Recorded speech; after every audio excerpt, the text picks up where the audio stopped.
This week's episode of Fairy Tale was disappointing in a way. Not that it was bad.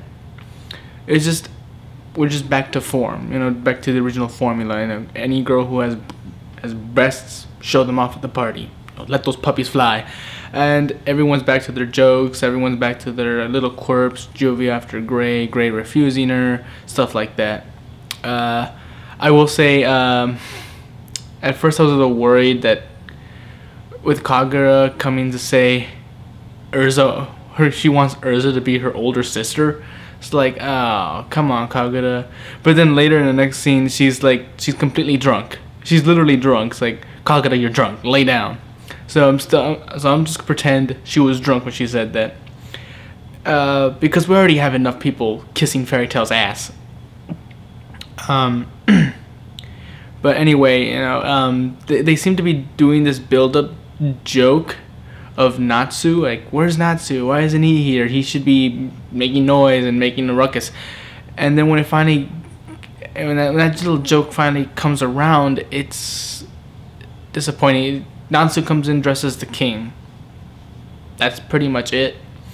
And then there was a nice little quiet scene though with Gajio and Levi. Like, okay, there's a little progression there. It's like, oh, that's nice.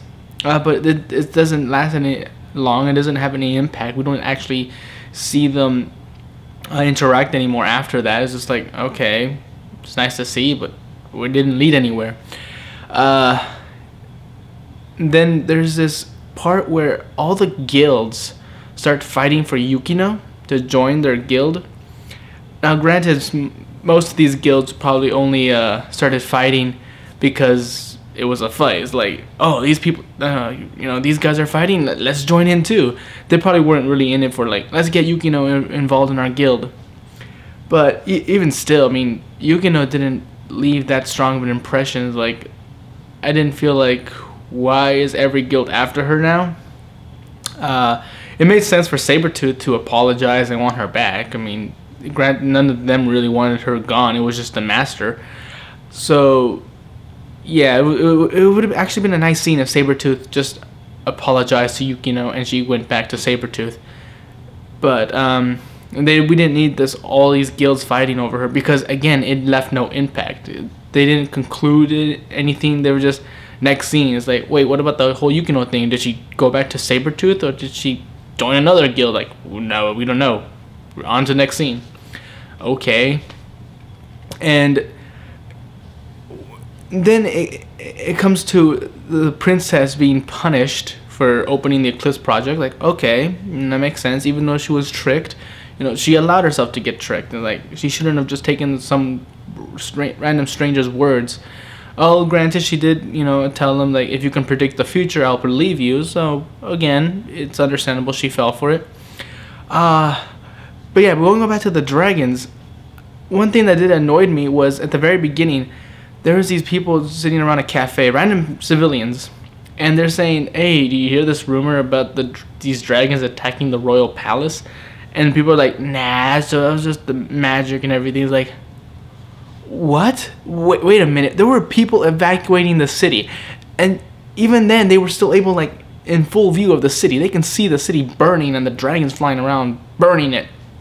So why is it just a rumor? This should be on the news. This should be everywhere in the world. It's like, even to the Magic Council, like, hey, dragons came back. Oh, like, holy shit. It's, let's prepare instead, in case this ever happens again. It's like, let's have a plan.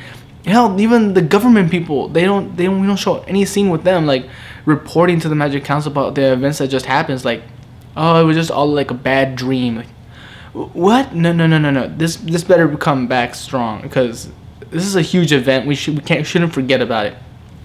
But anyway, back to the princess.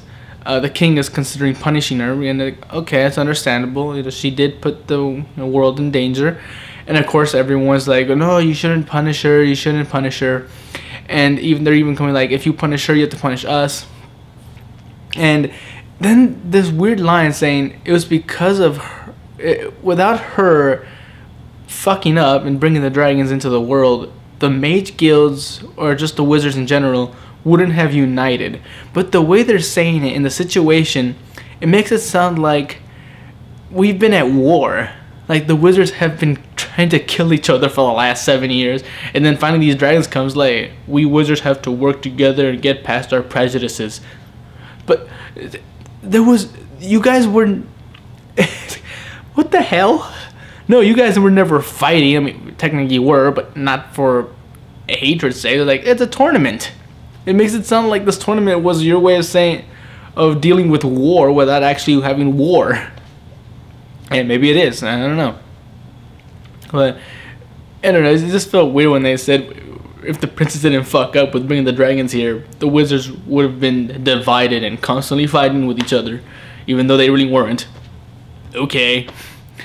And of course the kings are like, oh, you guys are so impressive, like touching my heart, you know how much you love this country. And so the punishment for the princess is for 1 week she has to wear this embarrassing pumpkin head. The guy who says Cabo a lot. Like, okay. And it's not even really that embarrassing because everyone ends up wearing one either way. It's like, oh, let's wear one too, it looks fun. So really, it's not even okay. I don't want her to be actually punished, like in jail or something like that. But I mean, come on, she still risked a lot of people's lives. In fact, she technically, without Ultir, she technically killed a lot of the wizards. So I don't know. There should have been a bigger punishment there. I mean, I just feel like there should have been something other than be embarrassed, but not really, because people are not gonna laugh at you at all. So again, there's not really any punishment at all. What I really would have loved to see in this episode was at least maybe one dragon slayer talking with another about the fact that they couldn't kill a single dragon. You know, really show what they think about that and how it's gonna improve their character or destroy their characters. Like, man, and for a minute there, I thought Natsu would be the one doing that. You know, he's sitting outside, like sitting around thinking, technically, we didn't defeat a single dragon. You know, he's contemplating. He's like, we suck as dragon slayers. We need to get stronger. We can't let this happen again. I mean, Echnologia was able to beat hundreds of dragons by himself, and we couldn't even beat one. So, fuck, we need to get stronger. We need to buckle down, so start training. But there was no scene of that. Maybe it'll be next episode. Maybe it was just like, okay, we've had an intense arc of war against dragons. We need to take a break, and that's usually fine. I like those moments, like especially after such a heavy arc. It's like, okay, we need to relax. We need to have fun. But I would like to see if next episode they get back to being serious and get down to business. Like, we can't let this happen again. We need to get stronger. So either way, this episode is fine. It's fun. It's back to the formula of comedy and boobage. But other than that, it's like I would have liked to see a little more character progression, a little more contemplating about, you know, their technical loss. You know, they didn't technically beat a single dragon, so they really need to think about this and really let it sink in about how close they were to dying. And hopefully that's next episode. So until then, I'm Tony Dragon. Bye bye.